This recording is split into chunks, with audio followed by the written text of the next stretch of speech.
कावेरी नाखवा कुटुंबियांना न्याय मिळालाच पाहिजे.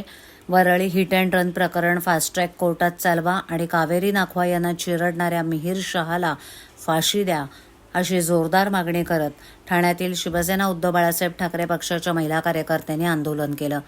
वरळीमध्ये भल्या पहाटे बेदरकारपणे गाडी चालवून कावेरी नाखवा या महिलेला चिरडण्यात आलं. आरोपी मिहीर शहा हा शिंदे गटाचा पालघरचे जिल्हाप्रमुख राजेश शहा यांचा मुलगा असल्यानं तब्बल 60 तासानंतर त्याला अटक करण्यात आली. त्याच्या रक्ताच्या नमुन्यात मद्याचे अंश सापडू नयेत म्हणून मंत्र्यांनी पोलिसांवर राजकीय दबाव टाकून शोधकार्य करण्यास विलंब लावून मोठं षडयंत्र रचलं असल्याचा आरोप यावेळेला महिला शिवसैनिकांनी केला. मुंबई पोलीस सराईत गुन्हेगाराला तात्काळ पकडू शकतात, तर या मुजोर मिहीर शहाला पकडण्याकरता 3 दिवस का लागले? यासाठी कोणत्या राजकीय बड्या नेत्याचा दबाव होता हे महाराष्ट्रासमोर आलंच पाहिजे. या मागणीचं निवेदन महिला आघाडीनं जिल्हाधिकाऱ्यांना दिलं. अशा गुन्हेगारीची पुनरावृत्ती होऊ नये आणि खटला फास्ट ट्रॅकवरती चालवून मानवरूपी राक्षस प्रवृत्तीच्या मिहीर शहाला फाशी झालीच पाहिजे. तसंच शहा कुटुंबियांच्या ठाणे आणि पालघर जिल्ह्यातील अवैध धंद्यांवर तात्काळ कारवाई करण्याची मागणी ठाणे जिल्हा शिवसेना महिला आघाडीनं या निवेदनात केली आहे. यावेळेला जिल्हा संघटक रेखा खोपकर, माजी नगरसेविका नंदिनी विचारे, उपजिल्हा संघटक ॲडव्होकेट आकांक्षा राणे इत्यादी महिला पदाधिकारी उपस्थित होत्या. ज्या वेळेस रस्ता आपल्या बापाचा आहे असं समजून चालतात, त्यावेळी रस्त्याने चालणाऱ्या सामान्य माणसांची बिलकुल कुठे परवा नाही.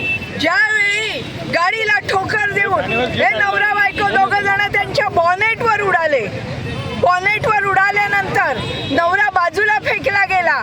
ती बाई त्या बॉनेटवरून उडून चाकामध्ये आणि बंपरमध्ये अडकली. नवरा थांब थांब सांगतोय, परंतु नशेमध्ये धुंद असणारा हा मिहीर शहा यांनी त्या बाईला त्या गाडीखाली चिरडत 2 किलोमीटर पर्यंत तो त्या बाईला घेऊन गेला चिरडत. त्या बाईच्या अंगावर एक वस्त्र राहिलं नाही आणि अशा प्रकारे त्या बाईचा मृत्यू झाला.